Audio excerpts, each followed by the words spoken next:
निंबी ग्रामपंचायत झोपेत, गाव मात्र सांडपाण्यात. नाल्या तुंबल्या, घाण घरात शिरली, ग्रामस्थांचे आरोग्य धोक्यात.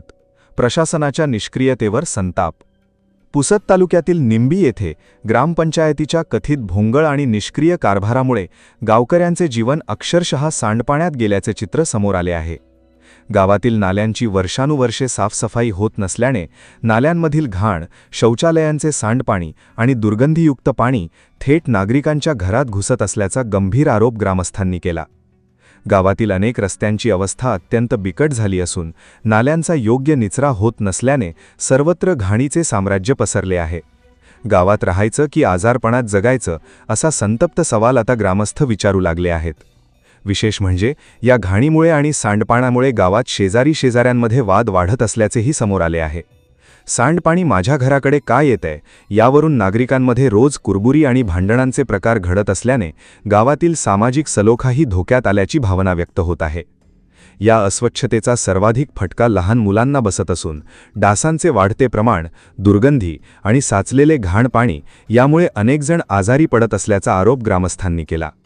ग्रामस्थांच्या म्हणण्यानुसार या गंभीर समस्येबाबत वेळोवेळी ग्रामपंचायतीकडे लेखी तक्रारी, निवेदने आणि पत्रव्यवहार करण्यात आला.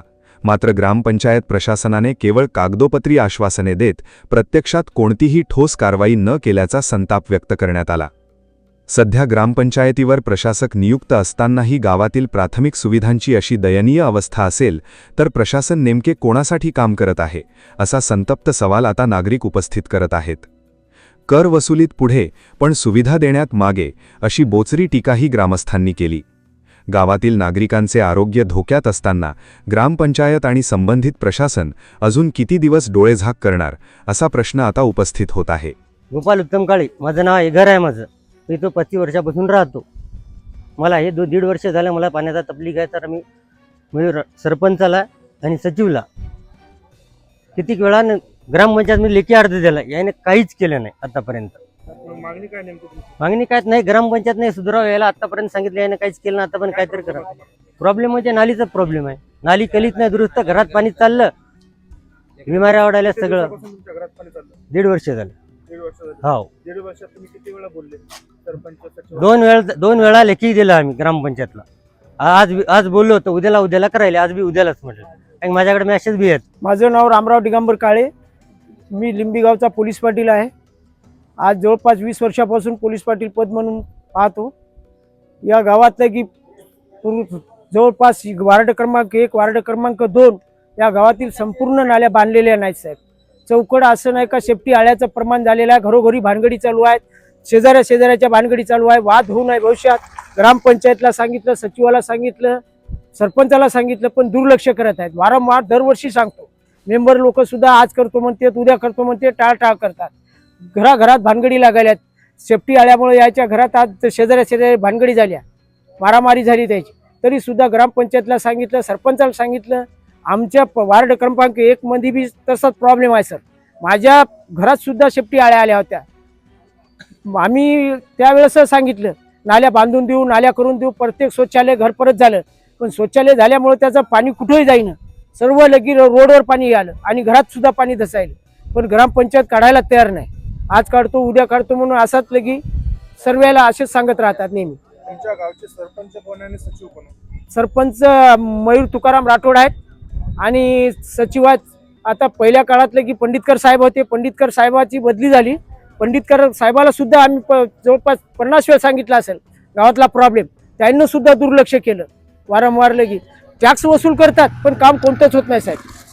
टॅक्स नेहमी भरतात. आता कोण आहे?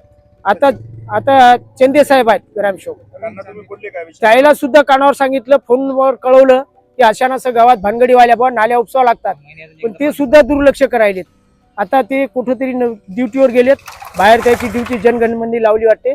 पण गावात नेहमी भानगडी सुरू आहेत नाल्याबद्दल, पाण्याबद्दल. एक ग्रामस्थ म्हणून तुमची आता काय मागणी आहे शासनाकडे? शासनानं आम्हाला हे नाल्या उपसून देण्यात याव्या व नवीन बांधकाम करण्यात यावं नाल्याचं. घराघरात नाही का भानगडी होणार नाही. शौचालयाचं पाणी आहे ते पाणी निघून जावं अशी विनंती करावं. विनायक तुकाराम वंजारे, पद ग्रामपंचायत सदस्य, वार्ड क्रमांक 2. किती वर्षापासून? 5 वर्षापासून. सध्या कार्यकाळ संपलेला आहे. संपलेला आहे फेब्रुवारी. आता महत्वाची बाब म्हणजे आम्ही ज्या कामासाठी या ठिकाणी आलो की आम्हाला फोन आले होते की बरोबर. तुमच्या गावामध्ये बरोबर. नाली बांधकाम करण्यात आलेलं नाही. त्याचा परिणाम असा की जे शौचालयाचं पाणी आहे तर जे सांडपाणी आहे हे लोकांच्या घरामध्ये जात आहे, घराच्या समोर साचत आहे. नेमका हा काय प्रकार आहे? तुम्ही सदस्य म्हणून यावर काय उत्तर द्याल? बांधकाम का झाले नाही आणि घरात पाणी का जात आहे? बॉडी मार्फत नाली संबंधीचे काय काम करण्यात आलेले आहे किंवा सफाई संबंधीचे काय काम करण्यात आलेले आहे ते सांगा. गेल्या वर्षी नाल्या आपण हे साफ केले होते, उचलले होते, जे वेस्टेज मटेरियल होतं ते पण आपण नेऊन तिकडे बाहेर फेकून दिलेलं आहे. तर काय आता काही नाले असे चॉकअप झालेले आहेत, त्याच्यामुळे पाण्याचं असं प्रॉब्लेम आहे. आता चॉकअप होण्याचं कारण काय नेमकं? चॉकअप होण्याचं कारण म्हणजे काही कचरा पडणे, काही दगड पडणे, काही पडणे, त्याच्यामुळे नाल्या चॉकअप होऊन पाणी येत आहे. बरं, मग ग्रामपंचायत मार्फत कोणती यासंबंधी कारवाई का किंवा सफाई का करण्यात आली आहे? मग सध्या आता ज्या व्यक्तीच्या घराच्या समोर तुम्ही उभे आहे त्या व्यक्तीचं घर तुम्ही बघितलं हो. तर या घरामध्ये जाव कसा हा प्रश्न पडतो. बरोबर. त्यांना दगडावून जावं लागते. बरोबर. अशा घरामध्ये लोक राहत आहे. मग या विषया संदर्भात तुम्ही काय बोलणार सदस्य म्हणून? माझे मी सदस्य म्हणून मी मागच्या वेळेस मी तेच काम केली, नाली काढली होती, एक उपसली होती. आणि आता याला आपण त्या दिवशी शिवसाहेबाला सांगितलं, शिवसाहेबाचं म्हणणं आलं की बाबा हे रोड BNCचा रोड होय. आता हे ग्रामपंचायतच्या याच्यामध्ये बाकीचे जे नाल्या होणार आता ते BNC मार्फत होणार आहेत. अच्छा, हा. मग आतापर्यंत का झाल्या नसाव्यात? मग सांगली त्याने अजून ते रोड करून त्याचे रप्टे मारले नाही अजून गावामध्ये. तर त्याला सांगितलं बाबा लहान लेकरं आता काही म्हातारी माणसात काही जायला रस्ते नाहीत, काही लोक पडले, हे करून त्याला आपण 10 वेळेस आपण बोललो, त्याला बोललो, त्याचं कुठं मोठं काम चालू आहे, त्याने सांगितलं करू, आज करू, उद्या करू. बरं, या विषया संदर्भात सरपंच साहेब हे लोकांचं ग्रामस्थांचं ऐकत नाही असे ग्रामस्थांनी आरोप केलेले आहे. तर यामध्ये किती तथ्य आहे? सरपंचाने माझ्या समोर आम्ही फोन केला होता, त्या ठेकेदाराला फोन केला या रोडच्या याच्यासाठी, रस्त्यासाठी याच्यासाठी करून देऊन बरेच वेळ फोन केले. सरपंचानं फोन केला, ग्रामसेवकनं फोन केला, पंडितकर साहेब त्याने बी फोन केला होता त्याला. त्याचं कुठेतरी काम चालू असल्यामुळे त्याने इकडे दुर्लक्ष केलेलं आहे. सचिव साहेब सुद्धा या संबंधी टाळाटाळ करतात असे ग्रामस्थांचे आरोप आहे. मग यावर काय बोलणार? आता सचिव साहेब राहतात का? हे ग्रामसेवक आता आलेले आहेत, 2 महिने झाले यायला येऊन खाली गावामध्ये. यापूर्वीचे बी होते, ते राहायचे. काम चांगलं होतं का त्यांचं? चांगले काम करतो. ते नाल्या उपसल्या नाही, त्यांनी त्याचं म्हणा की एवढ्या नाल्याला निधी जास्त पाहिजे, टप्प्याटप्प्यानं करू म्हणून असं सांगितलं होतं.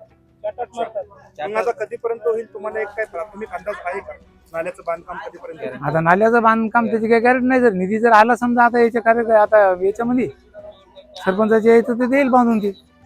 बरं, एक तुम्ही सदस्य म्हणून आता 5 वर्ष तुम्ही कार्यकाळ बघितलेला आहे. हो. नाल्या बांधकामासाठी निधी आलेला आहे का असं तुम्हाला वाटते का? नाही, निधी नाही तेवढा. आता ही ग्रामपंचायत लय मोठी असल्यामुळं काही